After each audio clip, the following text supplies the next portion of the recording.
Bonsoir et merci d'être là et merci de cette invitation de participer et d'animer donc ce premier temps des archives en espérant qu'il y en ait beaucoup d'autres derrière. Donc merci également à toutes les équipes de l'INA qui ont travaillé pour préparer cette émission et également donc aux équipes du MUSEM qui nous ont soutenus dans cette préparation donc depuis quelques mois maintenant.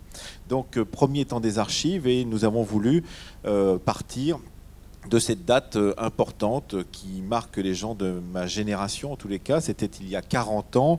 Un quinquagénaire comme moi a encore en souvenir l'avant-crise du pétrole, c'est-à-dire ce moment où les grosses voitures qui étaient présentées chaque année au Salon de l'Automobile à Paris consommaient jusqu'à 20 litres au 100, où les maisons n'étaient pas isolées et laissaient fuir abondamment par le toit et par les fenêtres l'énergie qu'aujourd'hui on veut absolument maintenir. Et puis est venu justement 1973, une guerre israélo-palestinienne de plus, pourrait-on dire, mais une guerre israélo-palestinienne qui jouera un rôle considérable dans cette histoire de la relation de nos pays avec la question énergétique, la guerre du Kippour.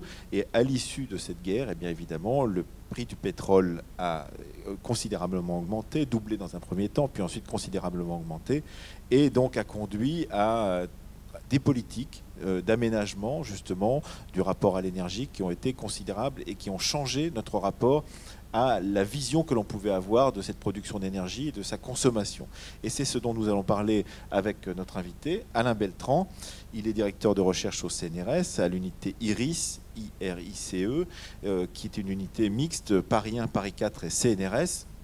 Et il est spécialiste de l'histoire de l'énergie. C'est pour cela que j'ai choisi de l'inviter ce soir, donc pour commenter 3, voire 4 archives qui sont des archives un peu emblématiques de ce moment particulier qui était ce moment 1973. Alors tout d'abord, Alain Beltran, est-ce que vous pouvez nous rappeler ce qui se passait avant, parce que j'ai évoqué de façon anecdotique cette histoire de 1972 ou 1973 avant la crise du pétrole. Ces voitures, donc, on se souvient de l'échec de la SM Maserati, très belle voiture Citroën donc, et Maserati qui consommait, je crois, 20 ou 22 litres au 100 et qui est sorti 2 ou 3 ans avant la crise du pétrole et dont les ventes se sont effondrées à partir de 1973. On comprend pourquoi. Donc, qu'est-ce qui se passait avant? Quel était l'état d'esprit dans lequel on vivait? On a tendance à appeler ça habituellement les 30 glorieuses, donc un moment de croissance où on ne se posait pas la question de l'arrêt de cette croissance, des limites de cette croissance. Est-ce qu'on a rêvé cette période-là? Est-ce qu'on la regarde maintenant de façon un peu lointaine et rêvée? Ou est-ce qu'au contraire, effectivement, ça correspond à l'image qu'on en a gardée, Alain Beltran? Bon, d'abord, merci pour votre invitation. Je suis un petit peu impressionné de savoir que je suis le premier. Alors évidemment, votre question est très très vaste et on pourrait simplement déjà y répondre. C'était l'époque où le baril de pétrole valait $1. Tout le monde sait qu'on en est à peu près à $100 aujourd'hui. Donc le baril de pétrole à $1, c'était évidemment un baril extrêmement bon marché. Alors, je veux dire, on parle de choc pétrolier, on parle de crise. Évidemment, il y avait des signes avant-coureurs. Et d'autre part, cette crise a duré. C'est un peu comme la crise de 29. Les Américains l'appellent la Grande Dépression. C'est peut-être un petit peu plus exact. Alors, c'est vrai que les années 60, même les années 50, sont des années de croissance, sont des années où l'on a construit, où l'on a consommé, avec peut-être des nuances d'un pays à un autre.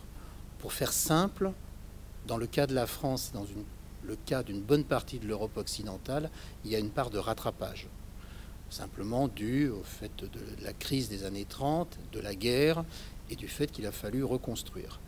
Dans le cas des États-Unis, il n'y a pas de rattrapage, mais il y a sûrement un gâchis d'énergie qui est une évidence. Parce que vous parliez de la Maserati, moi j'ai plutôt en tête les Cadillac, Chevrolet, je pourrais faire de la publicité, mais enfin, ces grosses voitures américaines, c'était lourd, c'était solide, et ça consommait énormément. Donc, ce n'était pas le problème. D'ailleurs, l'American Way of Life, je prends le terme américain parce qu'il veut dire quelque chose, suppose de prendre sa voiture pour aller chercher quelque chose au bout de la rue, suppose de rouler, et d'ailleurs, tout le monde sait que le road movie aux États-Unis, c'est une image du cinéma et du style de vie. Donc un pétrole qui n'était pas cher et qui malgré tout avait commencé un petit peu à augmenter. À renchérir. Alors je ne voudrais pas empiéter sans doute sur les documents, mais il faut rappeler que l'Organisation des pays exportateurs de pétrole date de 1960 et que l'un de ses buts, c'était d'arrêter en quelque sorte soit la stagnation, soit la baisse du prix du pétrole. Deuxièmement, que la répartition de la rente entre les pays, hôtes, les pays qui avaient le pétrole et les compagnies pétrolières, soit un petit peu plus juste. Et donc il y avait eu toute une série de conférences à Téhéran, etc., qui font que petit à petit le rapport de force a changé et que le baril de pétrole était passé à 2-3 dollars. Quand on dit ça, on sourit. Alors évidemment, les dollars de 73, ce n'est pas les dollars d'aujourd'hui. Mais malgré tout, on peut dire aussi, et je terminerai là parce que je ne veux pas être trop long et faire ce qu'on appelle en radio, je crois, un tunnel. Ça n'en est pas. Mais c'est-à-dire qu'une partie de la reconstruction a été possible aussi parce que le pétrole n'était pas cher et que le pétrole a chassé au moins une énergie qui était là avant, c'est-à-dire le charbon. Donc ces années 60-70, aussi le basculement du charbon vers le pétrole ayant d'immenses avantages, bien sûr l'automobile, bien sûr le chauffage, mais pour faire simple, le pétrole c'est un liquide, c'est un gros avantage. Alors, on voit bien qu'effectivement, les pays occidentaux se sont accommodés de cette question du pétrole par divers moyens. Il y a eu évidemment plusieurs moments où il y a des moments de tension. On se souvient par exemple de 1900, au milieu des années 50, avec l'Iran en particulier. On a appris récemment que des documents déclassifiés de la CIA montraient effectivement le rôle qu'avaient joué les Américains dans le renversement du gouvernement de l'époque, qui voulait justement garder pour l'Iran une plus grande part justement de la question pétrolière. Donc il y a des tensions récurrentes, mais qui ne se règlent pas jusqu'à cette date de 1973 par un véritable conflit ouvert entre pays producteurs et pays consommateurs, Alain Beltrand. Alors, vous avez raison, c'est pas forcément le coup de tonnerre ou l'éclair dans un grand ciel bleu. Vous faites allusion à la nationalisation des pétroles et à l'action de Mossadegh en Iran. Et avec 1956, c'est ça? C'est un petit peu avant, c'est au début des années 50. Et donc avec l'action des Britanniques et de la CIA pour faire tomber Mossadegh. Je crois que le plus important, c'est 56. C'est la nationalisation du canal de Suez, l'expédition franco-britanno-israélienne en 56 qui prend en tenaille l'Égypte, mais qui se termine de piteuse façon, puisque finalement, on rembarque nos troupes. En 67 aussi, la réaction de l'Égypte à l'offensive israélienne, c'est de bloquer, de toute façon, les Israéliens sont sur le canal, c'est de bloquer le canal de Suez. Donc en 1956, il y a des personnes qui se souvenaient qu'en France, en Grande-Bretagne aussi, il y avait eu une pénurie d'essence.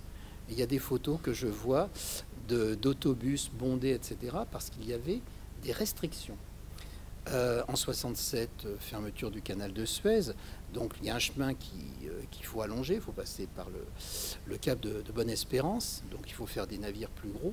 Donc on ne peut pas dire que ça soit une région d'un calme absolu.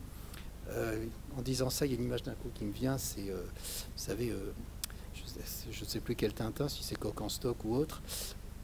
Non, ça doit pas être Coq en stock, mais où on voit tous ces pipelines qui sautent au moment des guerres israélo. Si, ça doit être Coq en stock, je crois. Je ne sais plus. Enfin, je vois bien l'image, à moins que ça soit Tintin au Pays de l'Or Noir. Au Pays de l'Or Noir, pardon. C'est Tintin au Pays de l'Or Noir. Voilà, évidemment, ça peut être que. Donc, si vous voulez, franchement, on est dans une région, et même avant la Seconde Guerre mondiale, le fait de se faire sauter des oléoducs, pipelines, c'était quand même dans une grande tradition. C'est quelque chose de très fragile, un oléoduc. Je veux dire, il n'y a pas plus simple à couper. Donc, on est quand même dans une région à très forte tension. La création de l'État d'Israël rajoute un petit peu des tensions.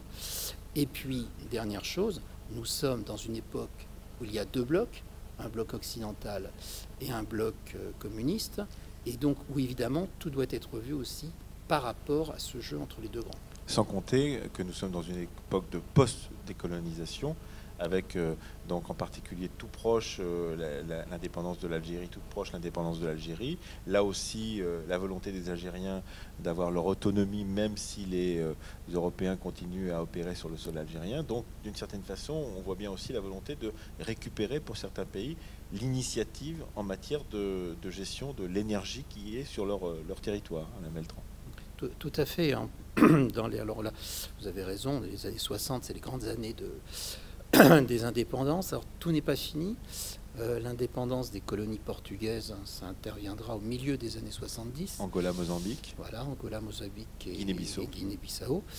Mais bon, on peut dire que l'essentiel de la décolonisation est faite. Est-ce que la décolonisation est faite dans les têtes à la fois des colonisés et des colonisateurs? Alors ça, on en reparlera.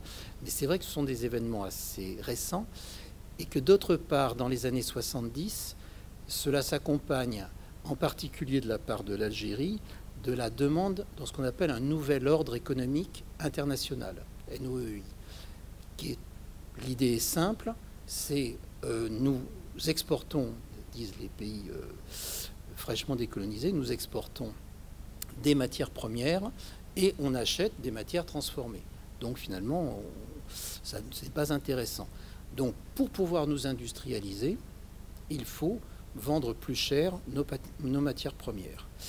Et un certain nombre de théories sur l'industrie industrialisante, en particulier en Algérie, qui sont quand même relativement inspirées de certaines formes du socialisme. Alors on va regarder la première archive de la série de 4 que nous avons choisie pour cette soirée. C'est une archive qui remonte donc exactement au mois de septembre. On est à quelques jours près, à 40 ans de cette archive. Une archive du journal télévisé qui nous raconte comment on imagine et on raconte. Regardez bien comment on racontait au journal télévisé en 1973. Les dossiers étaient peut-être un tout petit peu plus fournis qu'ils ne le sont aujourd'hui quelquefois. Donc c'est un long dossier qui nous montre comment on monte peut-être vers une crise du pétrole.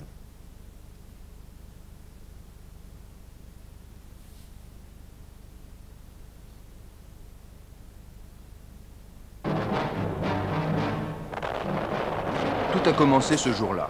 Le Sinaï investi, les Israéliens étaient rapidement vainqueurs sur toutes leurs frontières. Les Arabes, vaincus sur le champ de bataille, étaient contraints de se rendre à l'évidence. Israël semblait désormais inexpugnable. Et malgré les accents guerriers qu'on entend depuis au Caire ou à Tripoli, le monde arabe a appris qu'il ne sera pas de taille à se mesurer militairement à Israël avant longtemps. Israël, qui depuis 6 ans occupe les territoires de 3 pays arabes. Mais les Israéliens sont soutenus par les États-Unis. Les Américains ont besoin du pétrole arabe, restait donc l'arme du pétrole. Pour l'instant, cette arme est brandie. Personne ne l'utilise vraiment, sauf peut-être le colonel Kadhafi. Mais si les énormes tankers qui viennent inlassablement sucer le pétrole du golfe Persique se trouvaient soudain devant des robinets fermés, le Japon, l'Europe et l'Amérique seraient frappés de mort lente. Si, car il y a loin des menaces et des discours aux résolutions et aux actes. Le jeu est complexe. Chaque acteur joue sa partie avec des atouts différents. Certains se contentent de brouiller simplement les cartes. C'est le cas par exemple de l'URSS. Les soviétiques ont suffisamment de pétrole pour couvrir leurs besoins. Cela ne les empêche pas d'avoir les yeux rivés sur le golfe Persique. Ils soutiennent l'Irak et la Syrie.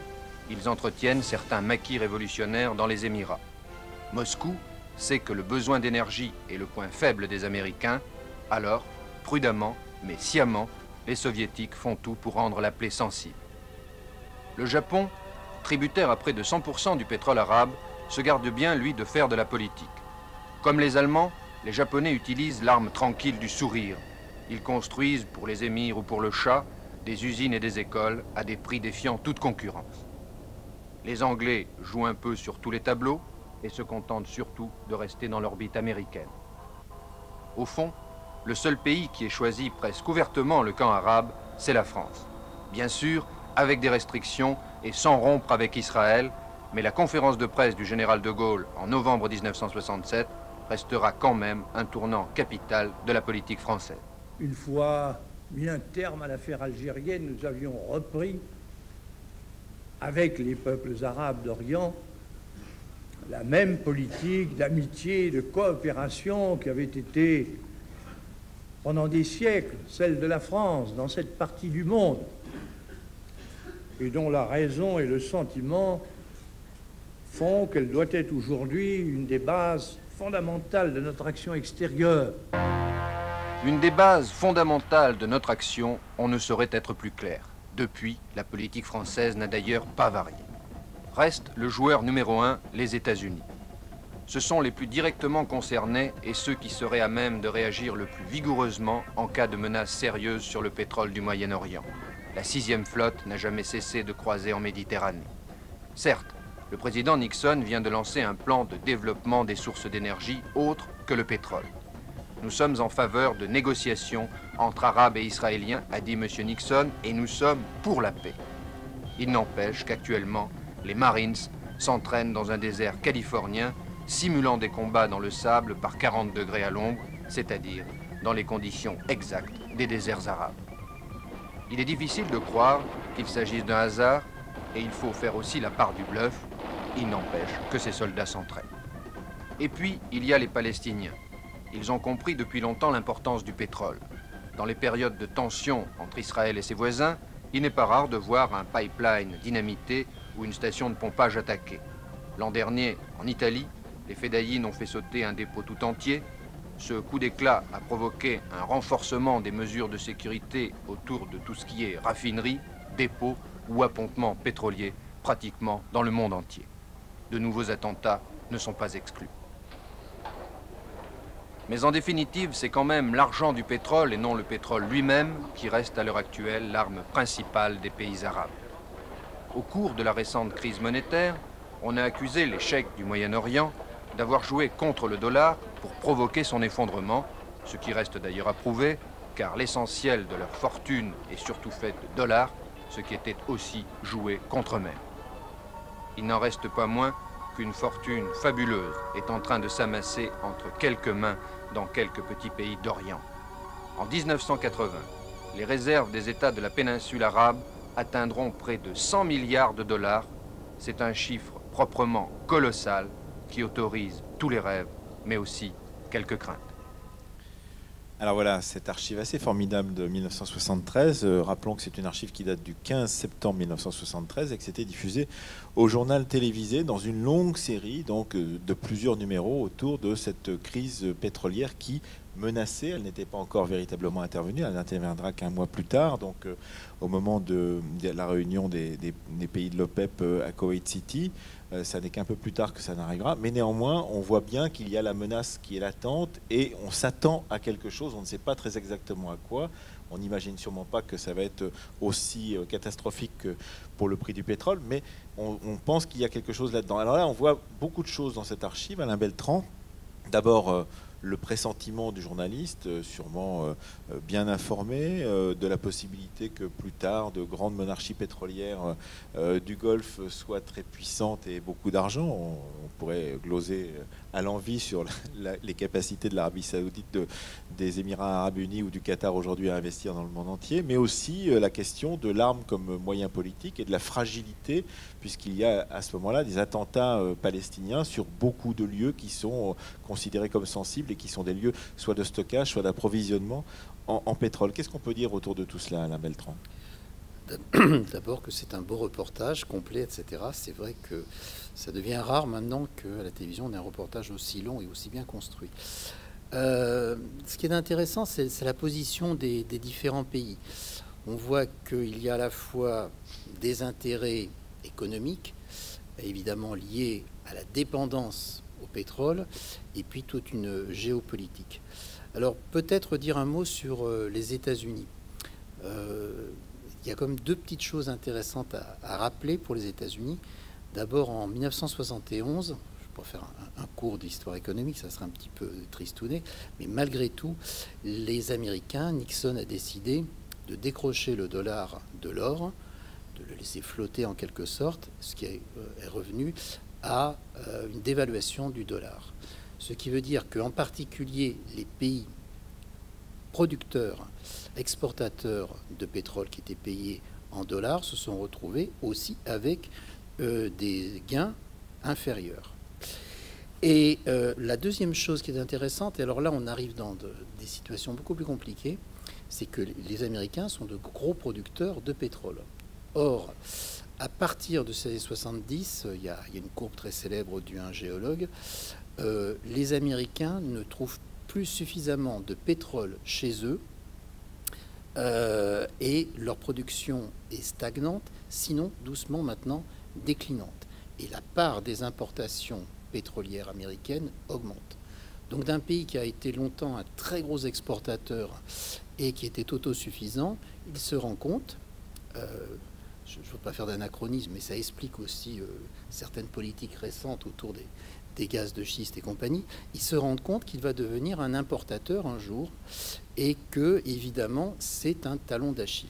Et puis il faut se souvenir que ce moment est aussi le moment juste auparavant du rapport du Club de Rome, qui commence à imaginer que les ressources de la planète sont limitées et donc qu'il va falloir se partager le même gâteau mais à beaucoup plus de monde et qu'au bout du compte ça devient dangereux, difficile et qu'il faut peut-être envisager déjà, je ne crois pas qu'on utilise encore tout à fait le terme, mais une décroissance, en tout cas mettre en cause la question de la croissance effrénée qu'on connaissait auparavant, Alain Beltrand.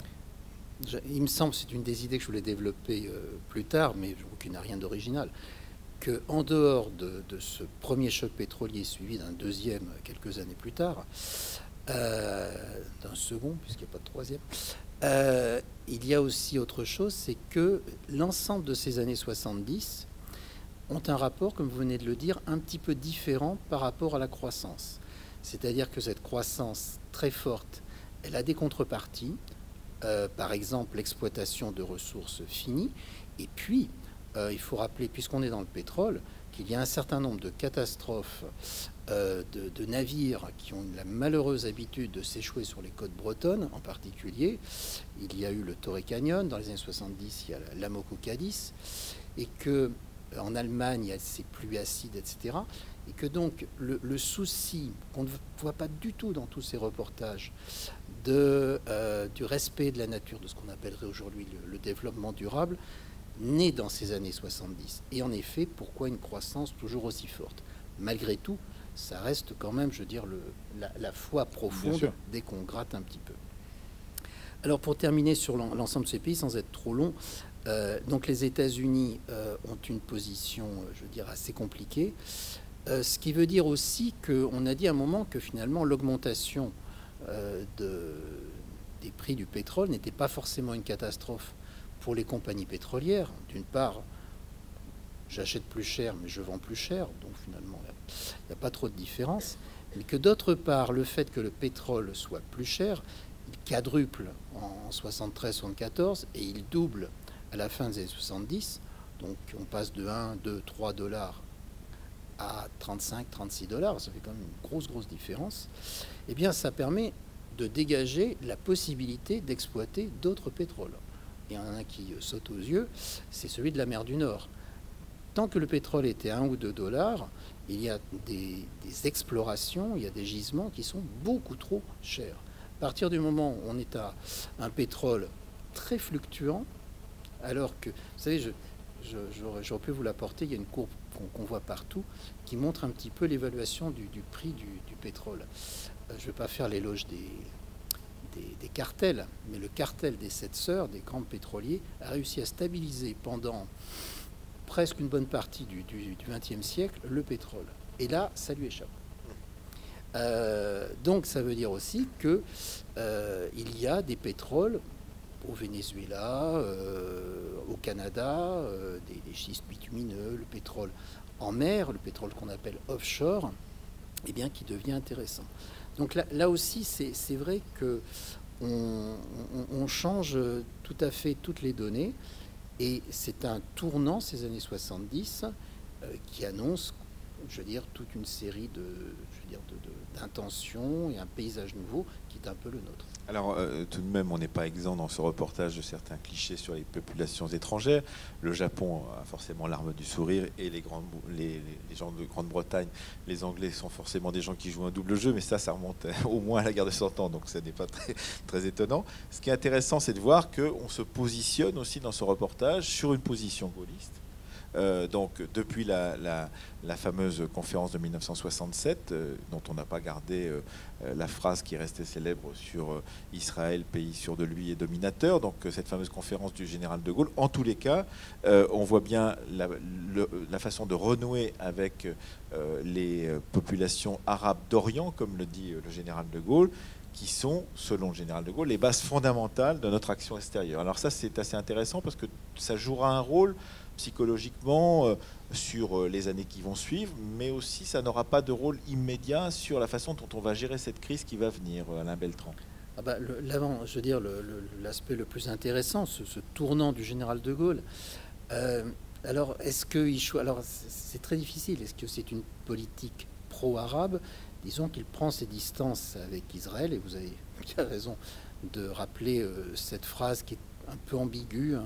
Il dit un pays sûr de lui, un pays d'élite, mais un peu dominateur quand même. Donc c'est une critique très claire du fait que les Israéliens ne veulent pas rendre les territoires qu'ils ont conquis.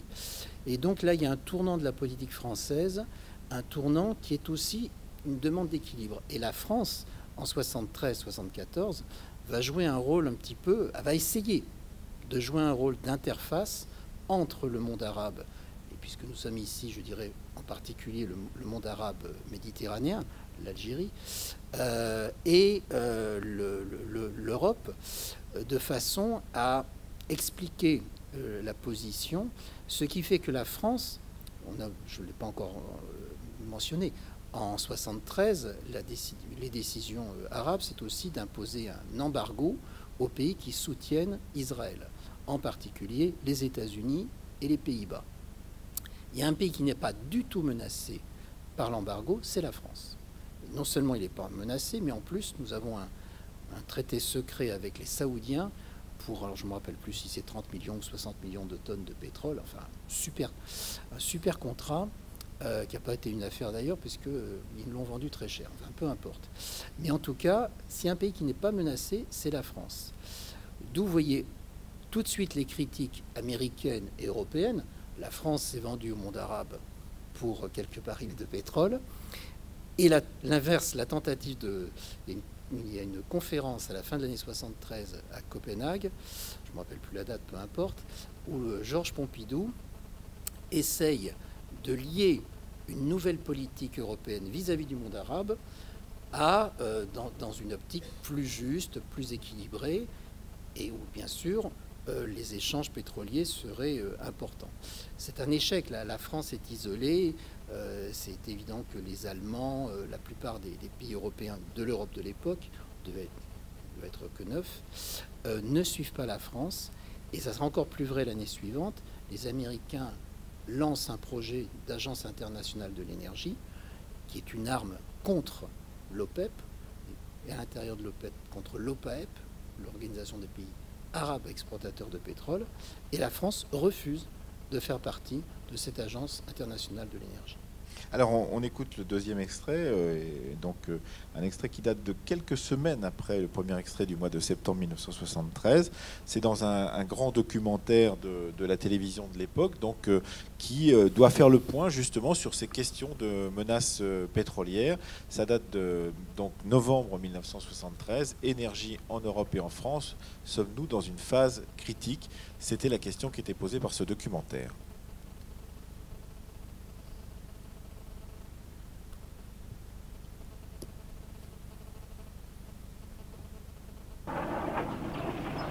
La guerre de Kippour, affrontement prévisible arabo-israélien, a débouché sur un affrontement moins prévisible de l'Europe et des pays producteurs de pétrole du Moyen-Orient.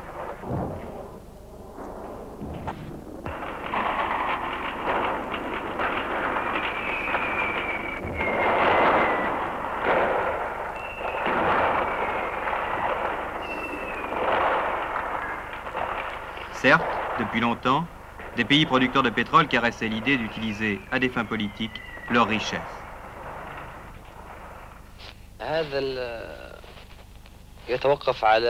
Tout dépend de nos relations avec les pays intéressés.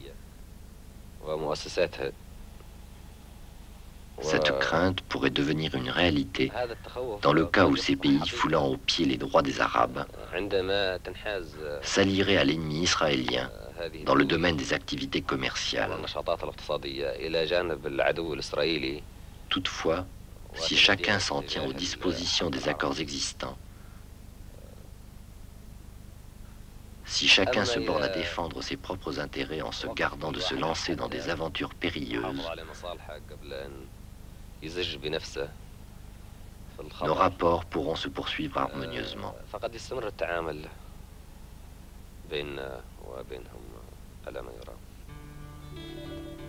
Après la guerre du Kippour, le colonel Kadhafi a stoppé ses fournitures aux Américains et élevé à plus de 7 $ le prix de son pétrole. D'autres responsables de pays producteurs nous avaient assuré qu'en aucun cas ils n'utiliseraient leur richesse comme arme politique. Nous voulons et nous avons toujours voulu dépolitiser le pétrole. Le pétrole est une matière qui est très importante et pour nous et pour ceux qui l'achètent. Nous, notre pétrole, nous ne pouvons pas le boire, il faut le vendre. Après la guerre du Kippour, Sa Majesté le Shah d'Iran a déclaré qu'il ne voyait qu'avantage à ce que le pétrole atteigne 10 $ le baril. Rappelons qu'avant 1970, le pétrole valait 1,35 $ le baril et qu'aujourd'hui, à l'exception du pétrole libyen, il ne vaut encore que un peu moins de 4 $ le baril. Et M. Abdelrahman Al-Atiki, ministre du pétrole et des finances du Koweït, nous déclarait pour sa part: le pétrole est un élément vital, tant pour l'Occident que pour nous.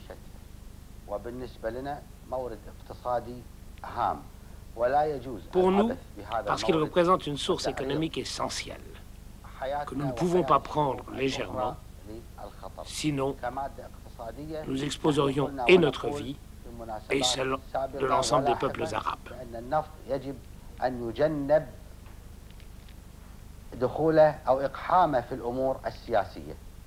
Pour l'Occident, tout le monde connaît les raisons de l'importance du pétrole. C'est pourquoi nous avons répété maintes fois que le pétrole doit rester en dehors de toute lutte politique, de tout enjeu politique. Et c'est sur la base de ce principe de neutralité, si je peux dire, qu'il doit être utilisé dans sa fonction réelle de source de vie et de bien-être.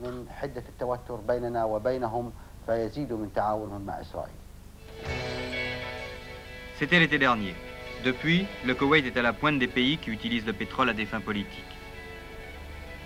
Si au jour et à l'heure où est diffusé ce film, les restrictions de pétrole annoncées par les États du Golfe Persique n'ont encore guère d'incidence sur la vie quotidienne des Européens, il reste que les événements de ces dernières semaines auront mis en évidence la dépendance de l'Europe et donc de la France à l'égard des pays producteurs de pétrole.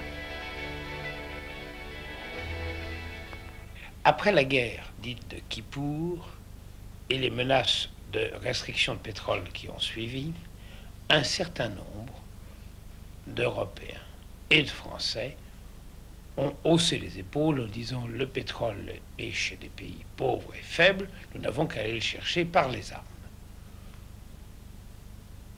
Je voudrais demander au général Gallois s'il pense que cette hypothèse est sérieuse. Non, elle me paraît complètement absurde. Les gens qui disent cela raisonnent par analogie avec un passé qui est totalement révolu. Mais malheureusement, la tendance dans le monde, dans un monde qui s'accélère, c'est toujours de juger du présent avec les idées du passé. Et cela, c'est une impossibilité pour deux raisons. La première, c'est que moralement, c'est inconcevable. Le monde est maintenant politiquement plein, il est plus vide comme il était même au lendemain de la guerre, où il n'y avait que 25 ou 30 nations aux Nations Unies. Maintenant, il y en a 135 ou 140. Et dans ce monde qui est politiquement plein, la politique de la colonière n'est plus tolérée. Regardez la piteuse expédition que nous avons faite en 1956, Français et Britanniques conjoints, sur Port Saïd et tentative échouée sur le Caire. Je rappellerai qu'au moment où les Français et les Britanniques ont tenté de débarquer en Égypte, ce sont les Américains et les Russes qui, conjointement, les ont priés de rentrer chez eux. Immédiatement, vous faites l'unanimité contre vous, de vos soi-disant adversaires comme de vos soi-disant amis. Bien, par conséquent, cette politique-là, elle est révolue. Elle est révolue pour une autre raison nouvelle. C'est que depuis la guerre des 6 jours, en 1967, vous savez que les Russes sont entrés en force en Méditerranée à l'appel des Arabes. Et c'était naturel, puisque les Arabes avaient été défaits par les Israéliens, soutenus par les Américains, et la seule solution, la seule manière d'être réhabilité militairement, de recevoir des armes, c'était de se tourner vers les Russes. En échange, les Russes ont accentué leur présence qui s'est fait de plus en plus pesante. Bien, la deuxième guerre, celle qui vient de se dérouler, a montré quelle était l'importance de l'aide soviétique. Les Soviétiques ont donné des armes par milliers de tonnes à la Syrie, à l'Égypte et à l'Irak. Pour citer un exemple, je vous dirais qu'à la Syrie seulement, qui fait 7 millions d'habitants, la Russie a donné quelques 2200 chars d'assaut, c'est-à-dire 3 fois plus que n'en a la France, qui a 50 millions d'habitants et un produit national brut qui est plus de 100 fois supérieur à celui de la Syrie. Bien. Par conséquent, la présence militaire soviétique dans ces pays est considérable. Et ces pays, tous, savent qu'ils doivent l'issue, probablement victorieuse, politiquement parlant, de leur guerre, au soutien soviétique. Par conséquent, les soviétiques se sont instaurés les génies tutélaires, les protecteurs du monde arabe, et il n'est pas question que qui que ce soit, y compris les Américains, use de la force pour récupérer des sources de pétrole, des sources d'énergie qui leur font défaut. Voilà donc pour cette deuxième archive de cette soirée du temps des archives, ici au MUSEM, donc à Marseille, à propos de cette crise du pétrole.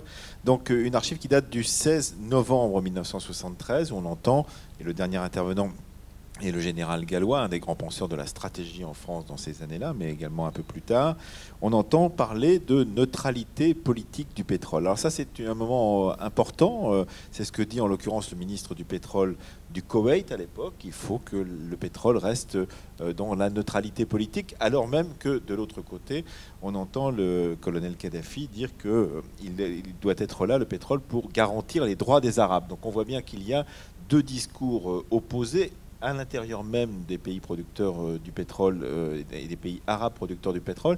Alors, Alain Bertrand, est-ce qu'on peut démêler un peu ce fil de ce moment un peu particulier où certains veulent utiliser le pétrole comme une arme politique et d'autres ne le veulent moins, en particulier par exemple les Iraniens, mais progressivement vont se rallier à cette posture-là? Disons que l'une des explications, ça serait à peu près le poids de l'Occident ou de l'URSS pour tel ou tel pays. L'Iran, c'est un peu le sage dans la région, c'est un petit peu le pays qui pendant longtemps aurait dû être le gendarme de la région. On connaît la suite, mais qui n'est pas très loin, hein, c'est 78-79. Donc c'est vrai que l'Iran a une position moins va-t-en-guerre. Bon, le colonel Kadhafi, les Algériens, d'autres seraient beaucoup plus dans une démarche socialisante et dans une démarche anti-occidentale. Il faut se souvenir que Alger à l'époque, et on l'a appelé la capitale du tiers-monde, puisque c'est l'endroit effectivement où tout le monde vient, les négociateurs, que ce soit des négociateurs palestiniens, mais également c'est là où on trouve aussi une partie de ceux qui vont donc accomplir certains actes terroristes comme Carlos, qui est à l'époque dans les parages. Donc on voit bien effectivement qu'Alger a un rôle fondamental de lieu de fermentation, pourrait-on dire, de la contestation anti-occidentale. Oui, et puis il y a toute une série de mesures qui sont prises par le colonel Kadhafi, par les Algériens et autres, qui sont simplement des mesures de nationalisation. En 1971, les Algériens nationalisent le gaz, puis le pétrole qui était exploité par des entreprises françaises. Ils le nationalisent à 100%. C'est une mesure bien entendu économique, mais c'est avant tout une mesure politique. Nous serons maîtres chez nous. Et dans la plupart des pays que nous évoquons, soit il y a nationalisation, soit il y a une emprise de plus en plus forte. En Irak, c'est ce qu'on appelle la loi 88, etc. Enfin bon, dans ce moment qui est de la fin des années 60 et des années 70, pratiquement tous ces pays producteurs deviennent maîtres chez eux et créent des entreprises nationales qui sont vraiment les plus fortes. La dernière chose qu'on pourrait dire, c'est que, pour expliquer ces hésitations aussi, c'est que, évidemment, c'est une arme à un coût. Si ça marche, c'est très bien. Mais en phase 2, il y a quand même la puissance des États-Unis. Or, la puissance des États-Unis, ils sont quand même s'ils sont plus un grand producteur, ils sont relativement à l'abri pour le pétrole. Donc faire plier les États-Unis, ça a été un échec. C'est facile de le dire après, mais il y a aussi certains pays qui se sont rendus compte que faire plier les Pays-Bas ou d'autres petits pays, ça n'était pas trop difficile. En fait, les États-Unis n'ont pas été gênés une seconde par l'embargo, même si ils avaient prévu des tickets de rationnement et autres, ce qui, dans un imaginaire américain, est quelque chose d'invraisemblable. Les Américains, ils ne savent pas ce que c'est qu'une guerre sur leur territoire, ils ne savent pas ce que c'est qu'un rationnement. Les Européens, eux, ils savent. Alors, mais ça veut dire néanmoins, puisque vous dites qu'au bout du compte, ces mesures de rétorsion des pays producteurs n'ont pas véritablement fonctionné, qu'on s'est auto-convaincu, au bout du compte, dans les pays européens, qu'il y avait véritablement une menace pour la prospérité et pour ces 30 glorieuses. Et donc, on a clos une période de prospérité de notre propre chef, c'est ce que vous semblez dire, Alain Beltrand, parce que c'est pas comme ça qu'on raconte l'histoire. On dit voilà, doublement, triplement, quadruplement du prix du pétrole, crise pétrolière. À partir de ce moment-là, la crise et le chômage commencent à augmenter, et donc c'est la fin des 30 glorieuses. C'est pas comme ça que vous le voyez, vous, en tant qu'historien de l'énergie, Alain Beltrand? Disons que si, de facto, il est évident que la période de prospérité basée sur, et de très grande croissance basée sur une énergie peu chère se termine. Mais là où je voudrais nuancer, c'est qu'il y a eu un moment de panique bien supérieur en fait à la réalité des choses. À la menace. Et oui, prenez le cas de la France. La France, il y a eu vraiment, on a eu chaud. Attendez, la France n'était pas dans l'embargo. De toute façon, on avait des contrats totalement assurés. Et donc, il n'y avait pas véritablement de panique à bord.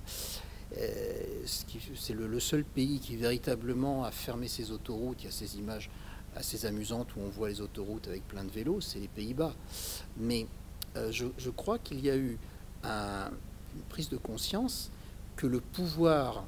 Nous étions peut-être dans une explication encore dans un esprit peut-être encore un petit peu post-colonial. Quand j'entends la question au général gallois, bon écoutez, franchement, face à ces pays faibles, on va y aller, on va leur casser la figure et ils vont voir ce qu'ils vont voir. Et lui il répond, on ne fera plus la politique de la Calédonie. Mais oui, heureusement que les militaires, de temps en temps, ont les pieds sur terre. Alors, bon, évidemment, c'est pas ni le général de Gaulle, enfin bon, il n'est plus là, c'est pas Georges Pompidou qui dit cela, pas plus que Valéry Giscard d'Estaing, son successeur. Mais c'est vrai qu'il y a eu quelques vates en guerre et que, je vais employer le terme à dessein, le fait que sur le devant de la scène, les pays arabes s'affirment, ça a été vécu comme une humiliation. Pourquoi j'emploie ce terme? Nous en parlions tout à l'heure. Il y a un grand débat en 1981 entre Valéry Giscard d'Estaing et son challenger François Mitterrand. Il y a toute une partie du débat qui est sur l'énergie. Et Valéry Giscard d'Estaing dit, on en parlera plus tard, il faut développer les économies d'énergie nucléaire pour sortir de cette situation humiliante. Je veux dire, c'est assez curieux que notre pays, en plus qui n'a pas été franchement menacé, ait pris tout cela comme au pied de la lettre, alors qu'il n'y a pas de menace. Mais nous sommes une ancienne puissance coloniale. Défaite. Le général Gallois a rappelé cette désastreuse affaire de 1956, où c'est pas les Égyptiens qui nous ont mis à la porte, c'est les Russes et les Américains qui ont dit la politique de la canonnière, vous les petits, c'est fini, vous rentrez, maintenant il y a les deux grands. Bon, on dirait que récemment on a vu un petit peu la même chose, toujours autour de la Syrie. Mais malgré tout, nous sommes humiliés. La France n'a pas perdu la guerre d'Algérie, mais l'a perdu quand même, etc., etc. Donc c'est vrai que c'est un pays comme la Grande-Bretagne, ce sont des pays qui avaient des empires et qui se retrouvent maintenant, à part le Portugal, dans une situation très différente. Donc il y a une part d'irrationnel, il y a une part je veux dire, à fleur de peau, qui explique sans doute des réactions qui sont, je veux dire, les réactions épidermiques, alors que le général Gallois vient d'expliquer, de démontrer qu'il n'y avait pas fondamentalement le feu dans la maison. Alors, troisième extrait, justement, qui nous replonge un tout petit peu avant cette crise de 1973, c'est-à-dire en 1969, on est impressionné, on est en pleine Trente Glorieuses, en pleine années du gaullisme aménageur, pourrait-on dire, au moment où le gaullisme a décidé d'aménager la France et de créer non seulement des autoroutes, des stations balnéaires du côté du Languedoc-Roussillon, mais également des grands ports pétroliers. L'aménagement de Fos-sur-Mer, c'est une archive de 1969.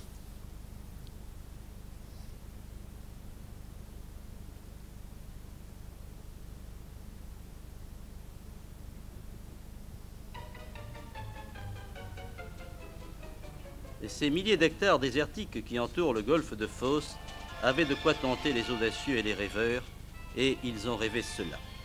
Cela, c'est un port de 2000 hectares entouré d'une zone industrielle lourde de 5000 hectares, la superficie du département de la Seine.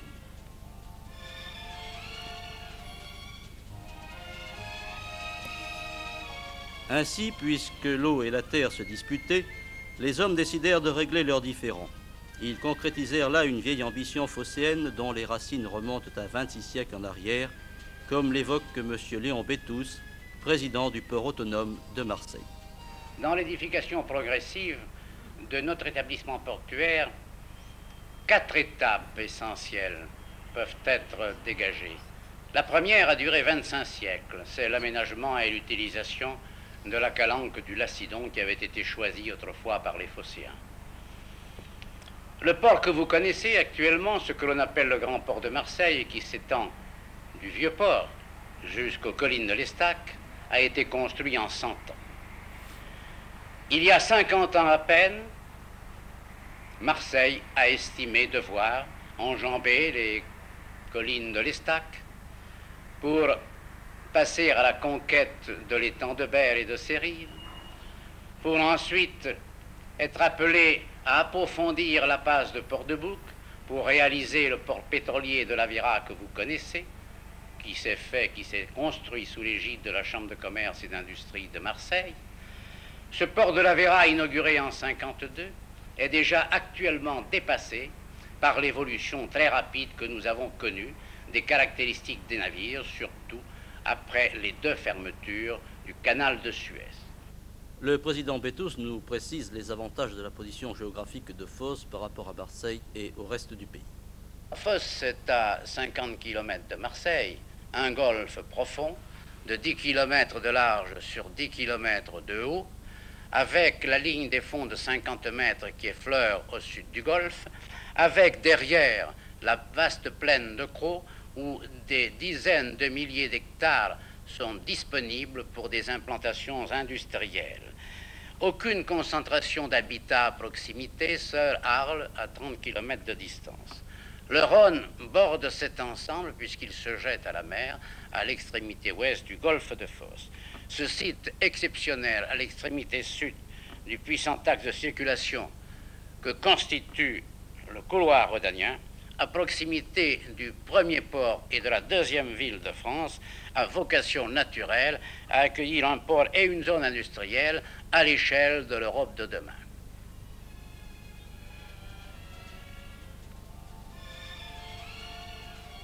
Le premier coup de pelle de ce gigantesque chantier ne donna lieu à aucune cérémonie, car ce fut un coup de pelle sous-marin. L'Atlantique, une drague d'un type très particulier pouvant aspirer jusqu'à 20 000 tonnes de boue par voyage, et tenant un cap électronique d'une précision jamais égalée, l'Atlantique donc entrait en action pour aménager sur 6 km un chenal de 23 mètres de profondeur. C'était la condition sine qua non de l'accès à Fos des grands pétroliers. C'était en septembre 1965, il y a à peine un peu plus de 3 ans. Cette patiente noria a permis de déplacer vers le large 30 millions de mètres cubes de vase.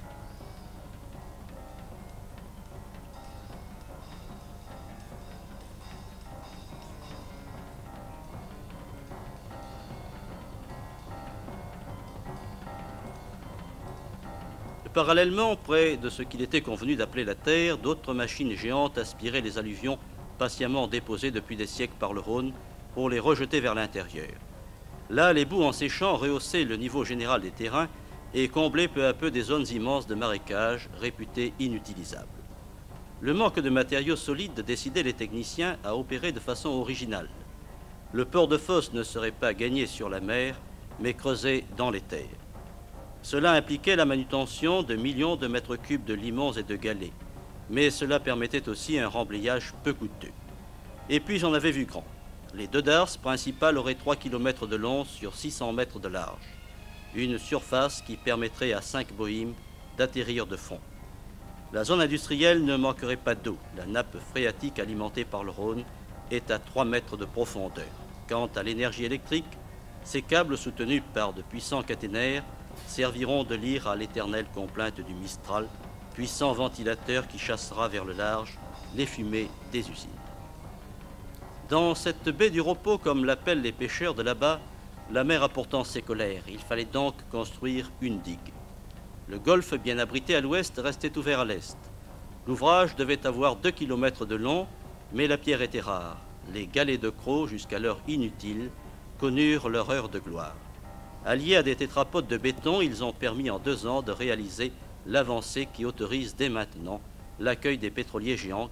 Après l'inauguration du port de la Vera, le problème s'était déjà posé, surtout à la suite de l'implantation dans notre région du terminal du pipeline sud-européen qui, comme vous le savez, alimente en pétrole brut les raffineries de la vallée du Rhône, les raffineries de Lorraine, d'Alsace, de Sarre et même d'Allemagne du Sud, c'est-à-dire de la Bavière jusqu'à Ingolstadt. Nous souhaitons que Voss soit demain non seulement le contrepoids, mais la réplique des grands ports de la mer du Nord. Nous souhaitons aussi que ce port ne reste pas isolé au sud de la France. Nous souhaitons qu'il devienne un instrument relié à son vaste hinterland. Voilà donc cette archive qui date de 1969, une archive du journal télévisé, 1968, pardon, 19 décembre 1968. Donc, une archive, vous aurez apprécié évidemment les camions Berlier qui nous rappellent 100 000 $ au soleil et les combats entre Lino Ventura et Jean-Paul Belmondo, ainsi que la façon dont Bernard Blier réglait les problèmes au sein de l'Algérie à l'époque. Et puis également le téléphone en bécalite de Monsieur Bétous qui pourrait rentrer directement dans un musée de la téléphonie et un musée des années 60. Alors, on a là effectivement une vision tout à fait exceptionnelle qui nous permet de nous replonger justement dans ces années d'avant-crise dont on parlait, du gaullisme aménageur. Je me souviens avoir interrogé des responsables de la mission Racine il y a quelque temps, qui était cette mission qui avait aménagé le Languedoc-Roussillon, qui disait on ne s'était pas posé la question de savoir comment on allait faire un appel d'offres pour pouvoir acheter toutes ces terres. On avait pris prétexte du canal qui était du côté du Rhône pour pouvoir racheter des terres en disant que ça allait être des terres pour irriguer. Et en fait, on en a fait des stations balnéaires comme la Grande Motte. Mais il ne fallait pas que l'État s'endette trop pour pouvoir acheter ces terres. Donc on avait un peu triché par rapport à ceux qui les vendaient. On voit bien là qu'il y a une décision de millions de mètres cubes de boue qu'il faut rejeter dans la mer, de dizaines de millions de tonnes de cailloux qu'il faut aller chercher pour pouvoir faire des digues. Tout cela, c'est une décision qui remonte à une époque où on aménage sans trop de problèmes, on ne s'encombre pas trop des associations de riverains et de la question d'écologie n'est pas encore très présente, Alain Beltran. Oui, c'est un reportage passionnant. Il y a, surtout si on est Marseillais, il y a 2 remarques qu'on peut faire. Oui, la première, c'est que vraiment les questions d'environnement, je veux dire cette phrase très poétique en disant bon, il y a le Mistral qui souffle et bon, hop, servira ça de lire. J'ose pas dire qu'aujourd'hui on dirait la même chose et on aurait quand même Greenpeace, WWF, les Amis de la Terre, plus toutes les associations locales sur le dos. Et ça ne serait pas forcément un mal. Donc c'est vraiment une période. Et puis deuxième remarque, là je serais peut-être un petit peu plus long, c'est la France des grands projets. Des grands projets, alors vous avez évoqué très justement le Languedoc-Roussillon, mais c'est aussi la France du Concorde, c'est la France du rattrapage du téléphone. Vous rappelez du sketch de Fernand Reynaud, et puis du jour au lendemain, nous avons un des meilleurs téléphones d'Europe. C'est la France du spatial, c'est la France du TGV, c'est la France du nucléaire. Tous ces programmes d'aménagement, on va dire en gros datent, pour faire simple, des années 60, de la période gaulo-pompidolienne. Même si certains d'entre eux ont commencé sous la 4e République. Oui, bien entendu. Le nucléaire français, par exemple. Le nucléaire, c'est avant tout les décisions de Félix Gaillard et autres. Mais il y a une impulsion qui va durer et qui va être prolongé par Georges Pompidou. Et ces grands projets, c'est quand même assez typiquement français. Vous avez un État qui est un État aménageur, qui est un État qui sait, qui est un État qui opère, un État qui donne les directions, soutenu par des grands corps techniques. Des corps d'ingénieurs. Par exemple, on va dire Polytechnique au hasard, mais pas n'importe quelle Polytechnique. L'école des mines. Voilà, des X-mines et des X-ponts, ou des génies maritimes, ici. Donc finalement, pas grand monde. Hein. Je crois que tout à l'heure, on évoquait la figure de Guillaumat, quelqu'un comme Pierre Guillaumat, qui est à la fois qui a dirigé Elf Aquitaine. Voilà, qui a dirigé Elf Aquitaine, qui est ministre de la Défense, qui est l'homme du pétrole et du nucléaire en même temps, est assez l'archétype de ce genre de personne. Et j'ajouterais quand même, avec un soutien politique qui n'est pas que gaulliste. Le Parti communiste français, qui est puissant à l'époque, est un parti qui veut de l'industrie, qui veut du national, et la CGT soutient tout cela. Pour parler de la suite, le programme nucléaire, sans le soutien du Parti communiste, mais sans surtout le soutien de la CGT, le programme nucléaire français, sans doute, n'aurait pas eu lieu. Donc là, on est dans quelque chose de très français, que les étrangers ont sans doute du mal à comprendre, et qui en plus est historiquement daté. Alors, tout de même, ça veut dire que on a l'impression que à ce moment-là, on ne se pose pas la question de l'économie d'énergie. Néanmoins, une des conséquences de la crise du pétrole, ça va être le développement très rapide du nucléaire français. Et vous nous dites, Alain Beltran, qu'au bout du compte, tout cela est déjà préparé dans des cartons. Peut-être pas avec la rapidité de réaction qu'on connaîtra avec Pierre Messmer qui va déclencher au début 1974 le programme nucléaire. Mais néanmoins, en tout cas, on est déjà prêt pour pouvoir développer le nucléaire en compensation de cette augmentation du prix du pétrole. Alors, il y a une chose quand même, bon, les dirigeants français ne sont pas stupides, ne serait-ce que les pétroliers qui attiraient leur attention. La France est un pays qui, sur le plan énergétique, est incroyablement dépendant. Les pays comparables, c'est l'Italie et le Japon. Pays très très dépendants. Pourquoi ? Nous avons fermé nos mines de charbon en 1960. Ça prend du temps, mais on les ferme. On a trouvé du gaz à lac, mais il n'y aura pas d'autres découvertes. Et quand du pétrole, on en a cherché partout, en mer d'Iroise, partout, on n'en a pas trouvé. Donc on est un pays qui importe pratiquement toute son énergie. Vous pourriez me dire, et l'hydroélectricité... la houille blanche. La houille blanche. Dont Zermont-Dragon. Oui, alors, le problème de la houille blanche, c'est qu'il faut des sites bien particuliers et que le dernier site équipé date des années 60-70. Ouais.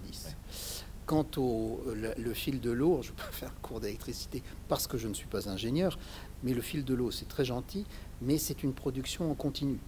Or, ce qui intéresse les électriciens, comme ceux qui gèrent le métro, qu'il soit de Marseille, de Paris, autres, c'est le problème des pointes. Et donc, il faut avoir de l'électricité à des moments de forte consommation.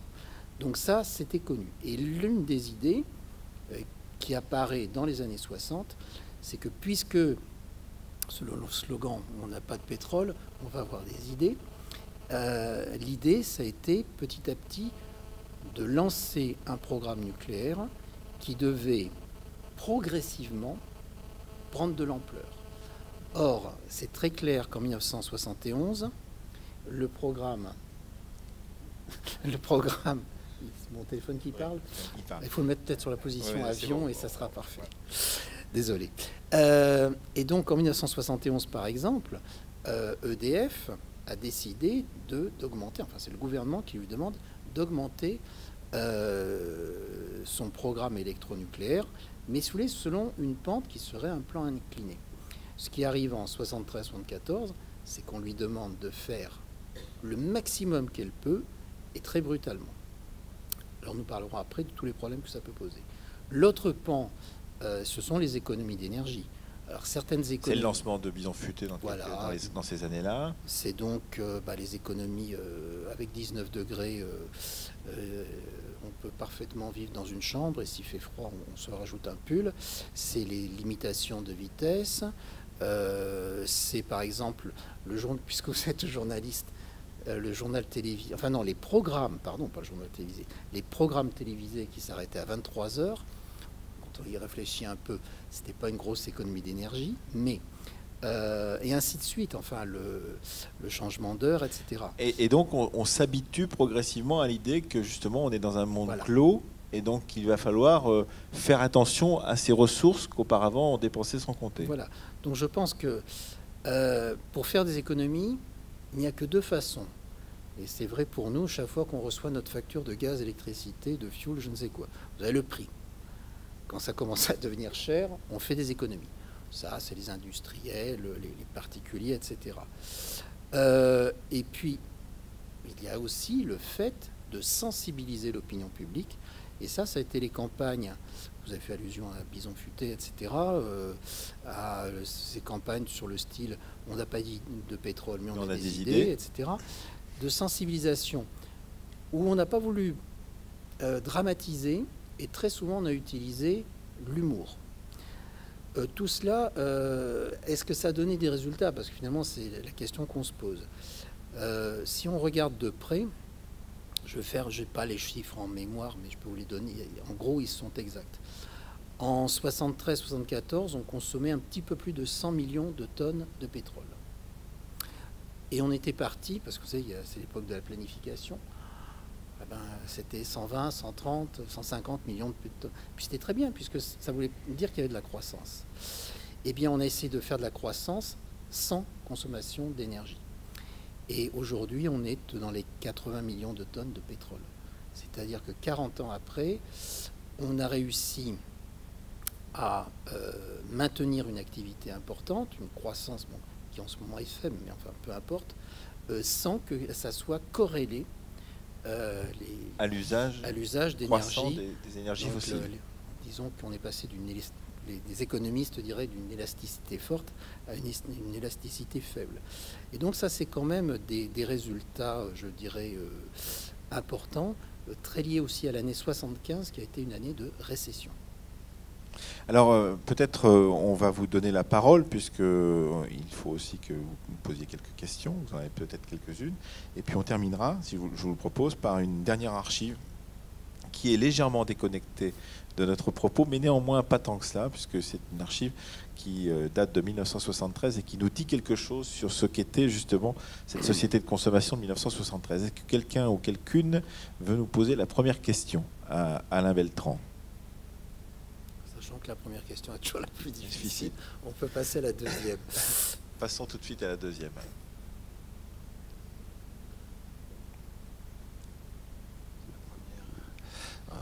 On a eu, grâce aux images de Lina, la couleur d'une époque.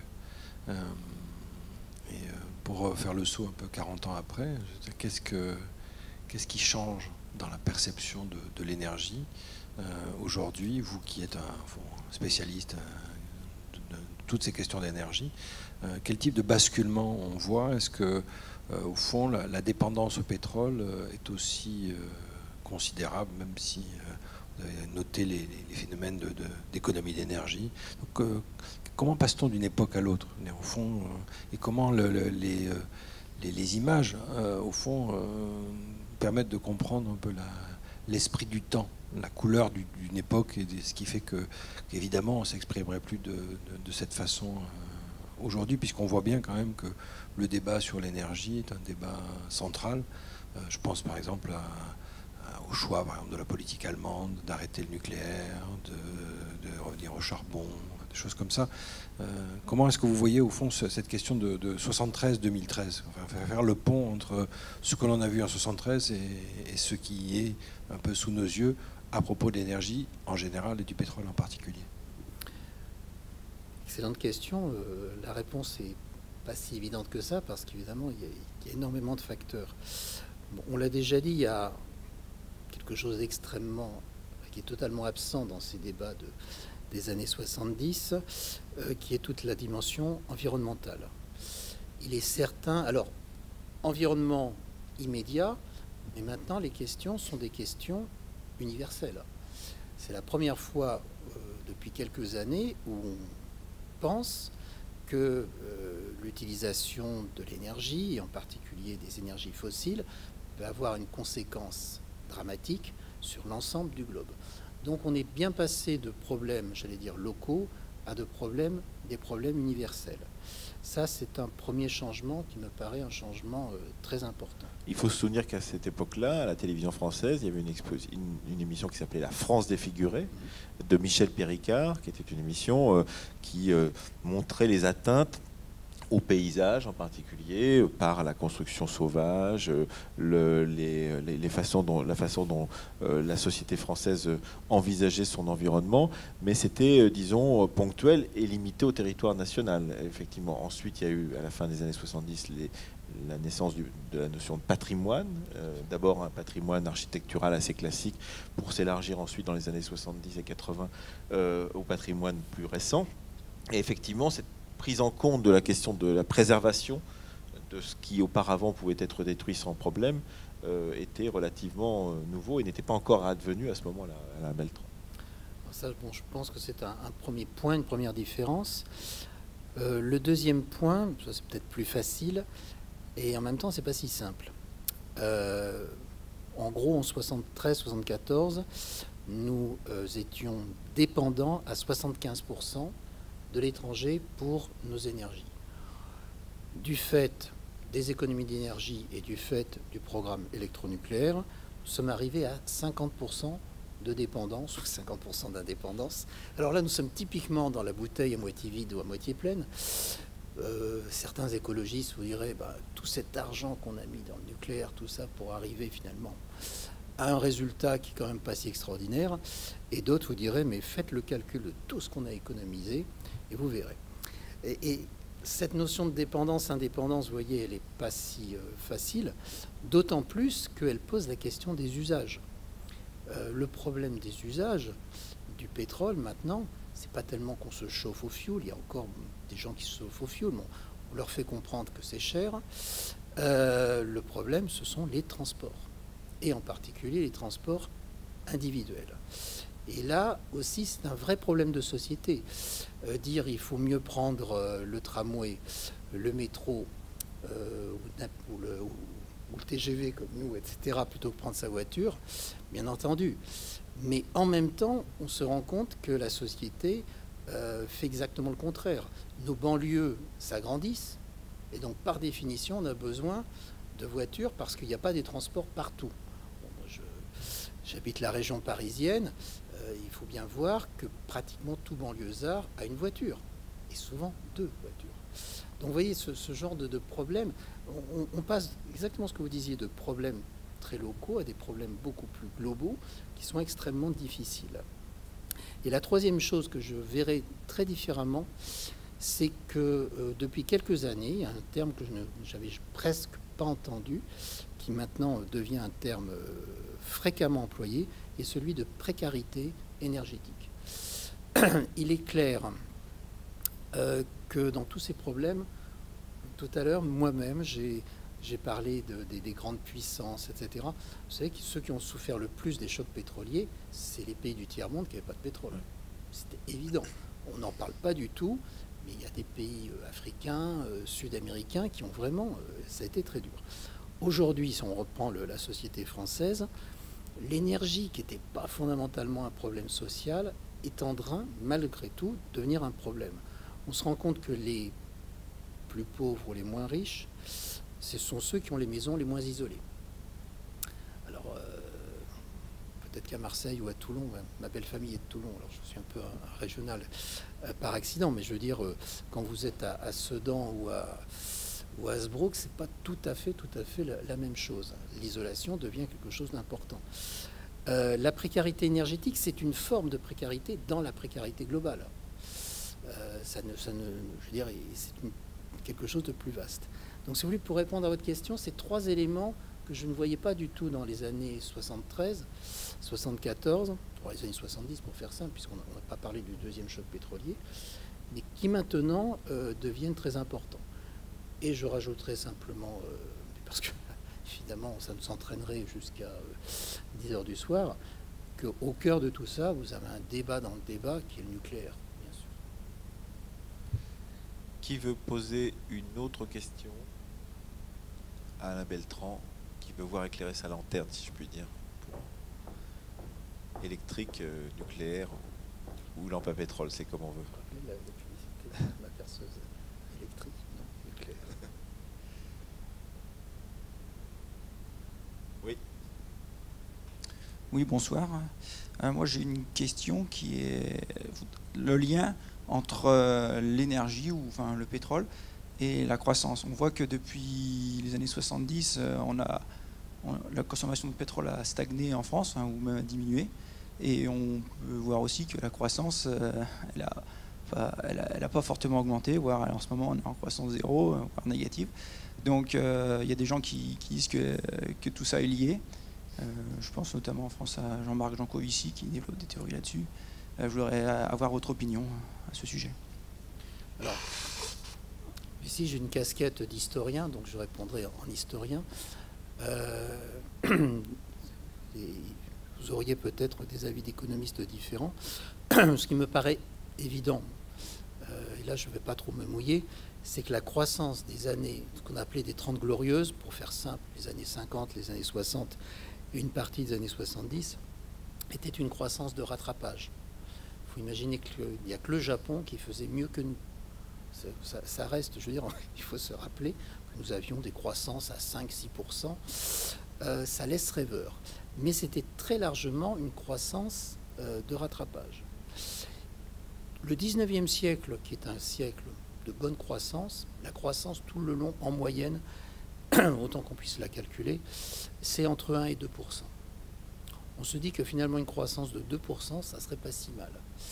Donc, si en plus on estime que cette croissance doit être maîtrisée, que l'on ne peut pas croître pour la croissance, où il faut faire attention à la terre que nous allons laisser à nos enfants et petits-enfants, je crois que l'idée d'une très forte croissance, le rêve d'une très forte croissance, ça, pour moi, c'est plutôt de la nostalgie qu'autre chose. Évidemment, vous allez me dire, mais et la Chine, le Brésil. Je crois que ça va moins bien au Brésil pour l'instant. Oui, mais enfin, bon, je prends un pays, j'ai vu les chiffres, l'Angola, personne ne... C'est la croissance la plus forte d'Afrique. Mais évidemment... C'est 8% en Angola, oui, c'est ça, mais ils partent d'où? Donc je veux dire, c'est pareil, ils partent d'où? Ils partent de pays où il faut construire, parfois reconstruire les infrastructures et autres. Nous, on n'en est pas là. Et je rajouterai un deuxième point. Au contraire de ce qui a été dit, mais ça a été prouvé, la France n'a jamais véritablement gâché son énergie. Nous avons toujours été un pays plutôt économe. Je ne vais pas vous montrer des courbes, je les ai un peu en tête, mais quand vous regardez la consommation d'énergie d'un Américain, même d'un Anglais, d'un Allemand, par rapport à celle de l'Italien, du Français, nous avons toujours été relativement économes. Nous n'avons pas gâché, ne serait-ce parce que nous sommes fondamentalement un pays qui n'a pas d'énergie. Même le pays, dans l'entre-deux-guerres, le pays qui importait au monde le plus de charbon, c'était la France. Nous sommes un pays dépendant et on l'a toujours été. Merci. Si je réponds à votre question de monsieur. Oui, une question peut-être de prospective. Est-ce que la perspective d'un troisième choc pétrolier a du sens? Alors évidemment, je peux vous répondre que je ne suis pas prospectiviste. Vous savez qu'il y a eu déjà, alors historiquement, il y a eu 2 chocs pétroliers et un contre-choc pétrolier. Au milieu des années 80, il y a eu un double phénomène. Le dollar qui s'était mis à monter extrêmement rapidement s'est effondré. Bon, il y a eu des accords, les accords du Plaza, pour le faire baisser le dollar. Et d'autre part, il y a eu beaucoup de production, et en particulier toute la production qui n'était pas OPEP, qu'on appelle NOPEP, est arrivée sur le marché. Donc au milieu des années 80, il y a eu un contre-choc pétrolier. Alors je suppose que vous faites allusion à des événements... allez, on va prendre les choses en noir. Ça va très très mal en Égypte. Le canal de Suez est bloqué par je ne sais quelle raison. Ça va très très mal en Syrie. Ça déborde un petit peu sur les pays voisins, etc., etc. Bon, je veux dire que la poudrière proche et moyenne orientale, ce que vous voulez dire, et vous auriez raison, elle est toujours là. Et avant d'envoyer des missiles, on fait un petit peu attention. Donc l'idée d'un choc pétrolier est possible, enfin d'un troisième choc pétrolier. Et je dirais simplement, est-ce qu'on a tiré les leçons fondamentalement des premiers et du deuxième choc pétrolier? Ce qui me frappe, c'est que l'Union européenne n'a pas fondamentalement de politique énergétique. Qu'est-ce qui s'est passé en 73, 74, en 78, 79? Chaque pays a repris ses billes et a fait comme il a pu. Les Allemands ont choisi d'exporter beaucoup. Nous, on a choisi de faire du nucléaire, etc., etc. Est-ce qu'il y a aujourd'hui une politique énergétique de l'Union européenne qui permettrait en particulier de répondre à un choc, un troisième choc pétrolier? J'ai pas l'impression. Vous faisiez allusion aux Allemands tout à l'heure. Les Allemands ont fait un choix qui est le leur, qui est tout à fait estimable. Je ne crois pas qu'ils ont fait un grand débat au niveau de Bruxelles pour savoir ce qu'ils allaient faire. Ils ont dit, on arrête le nucléaire, on fait du renouvelable, et puis on achète du gaz, et on rouvre nos mines de lignite et de charbon. C'est leur choix. Mais je veux dire, ça n'a rien à voir avec les objectifs de l'Europe, qui sont la diminution, ça a été chiffré, la diminution de 25% à l'horizon, je ne me rappelle plus, 2025-2030, des émissions à effet de serre. On en est toujours un petit peu au chacun pour soi. Et là, pas grand-chose qui a été tiré comme leçon. Il y a aussi quelque chose qui a peut-être changé, c'est que le rapport du Club de Rome, auquel je faisais allusion tout à l'heure, nous disait que les ressources pétrolières allaient atteindre un pic en 1980, je crois, et ensuite continuer à décroître de façon assez forte.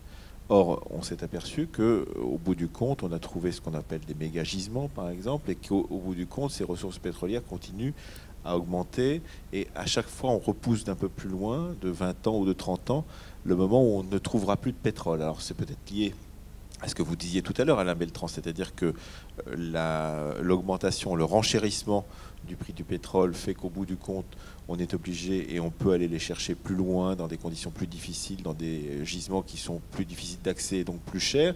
Mais au bout du compte, on continue à trouver des grandes masses de pétrole là où on imaginait qu'il n'y en aurait plus. C'est une très bonne remarque. Vous vous rappelez, il y a quelques années, il n'y a pas si longtemps, on parlait du peak oil. C'est-à-dire de ce moment où on consommerait plus qu'on ne trouve de pétrole. Ce peak oil était une extrapolation de l'American peak oil qui avait été calculé d'une façon très très juste, et j'ai fait allusion tout à l'heure, par un géologue américain qui s'appelle Hubert, peu importe, et qui avait calculé, en prenant le territoire des États-Unis, qui à un moment entre la courbe de la consommation et ce qu'on allait trouver, eh bien, on était à un pic et après, on consommerait plus qu'on ne trouve. Le calcul était, à 1 ou 2 ans près, parfaitement exact. On l'a extrapolé sur le monde. Donc, je ne vais pas revenir sur ce que vous avez dit, vous avez entièrement raison. Et puis, deuxièmement, ce qu'on ne savait pas aussi, en dehors des économies d'énergie, etc., du développement des renouvelables, c'est ce qu'on voit aujourd'hui, c'est que, par exemple, les États-Unis a exploité très largement ce qu'on appelle, d'une façon impropre, les gaz et les pétroles de schiste. Ça devrait s'appeler des gaz et des pétroles de roche-mère. C'est un géologue qui m'a dit ça. Il y en a peut-être dans la salle. Les Américains sont en train de chambouler complètement l'économie de l'énergie, et en particulier celle du gaz. Ils sont en train de devenir exportateurs. Le résultat, par exemple, c'est que le charbon américain, il n'arrive plus à se placer. Donc le charbon américain, très bon marché, est venu se placer en Europe. Il le chasse le gaz. Et donc on a fermé un certain nombre de centrales à gaz, en particulier en France, parce que ça n'était plus rentable. Donc vous voyez, là les mécanismes économiques vont à l'encontre de bonnes intentions, des intentions vertueuses, qui est de combattre les effets des gaz à effet de serre et du réchauffement climatique. J'ai lu il n'y a pas longtemps une réflexion que je vous livre quand même. C'est bien que la France soit vertueuse. La France, c'est 1% de la population mondiale. Le jour où les Chinois seront vertueux, on en reparlera. Si nous sommes vertueux, c'est très bien. Quel est notre impact sur des phénomènes très très largement au-dessus de nous? Bon, je m'arrête là parce que je suis historien, je ne vais pas faire la... Mais par contre, ça c'est un fait, nous sommes 1% de la population mondiale. Et pour conclure donc cette première rencontre de ce premier temps des archives, je vous propose de regarder un dernier extrait donc, des archives tirées du fonds de l'INA qui remonte à 1973. En 1973 sortait sur les écrans français le fameux film Emmanuel, mais ce n'est pas cela que je vais vous proposer, c'est un autre film. Donc en l'occurrence, c'est le film de Marco Ferreri, La Grande Bouffe, qui était une critique acerbe de la société de consommation, où des hommes qui étaient représentés par Ugo Tognazzi, par Marcello Mastroianni, ou encore par Philippe Noiret et Michel Piccoli, décidaient de mourir en mangeant trop. On en regarde un extrait, ça a été un énorme scandale en 1973, La Grande Bouffe.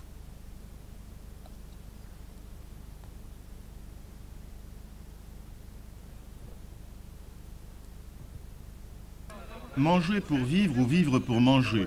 Les héros du film ont choisi de mourir en mangeant. Satire féroce de la société de consommation en général ou de la société tout court en particulier, alors qu'une partie de l'humanité meurt de faim, ce sont deux explications entre autres que l'on peut donner au film de Ferreri. C'est peu de dire que le climat du film est rabelaisien. Gargantua n'avait-il pas décrété « Ils se levaient du lit quand bien leur semblait, buvaient, mangeaient quand le désir leur venait ». C'est le sujet de La Grande Bouffe. Au désir de bonne chair, Ferreri y a ajouté celui de la chair.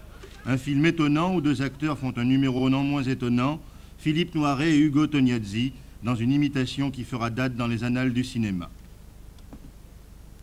Vouloir être Marlon Brando est une vanité.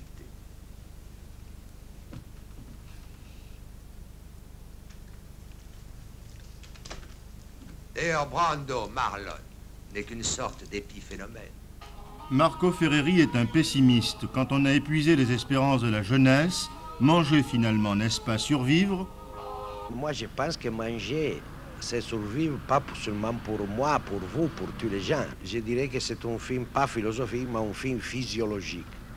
Je tiens beaucoup à dire ça. De toute façon, manger, c'est la façon aussi de se calmer un peu le désespoir qu'on ne savent pas comment les résoudre.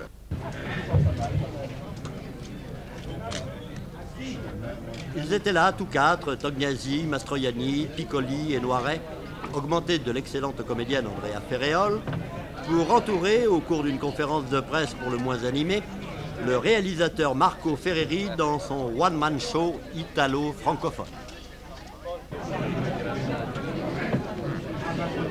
Voglio fare un film e allora penso una storia, poi quando faccio la storia esce la storia, poi dico se il pubblico si scuote per queste cose, ammazza che pubblico ha.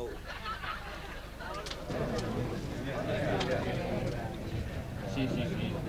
Voilà, monsieur, on vous avait dit au cours de l'interview précédente... J'ai pas dit ça! Ça l'a dit un monsieur qui l'a mis dans la page. Vous avez dit que votre film était contre la société de consommation. Bon. Donc votre film a des prétentions politiques et vous venez de le nier en disant « Je fais uniquement des images ». Pour faire de la contre-consommation, contre la société de consommation, alors je te dis qu'il y a des prétentions écologiques. Tiens, qu'est-ce que tu me dis? Et alors?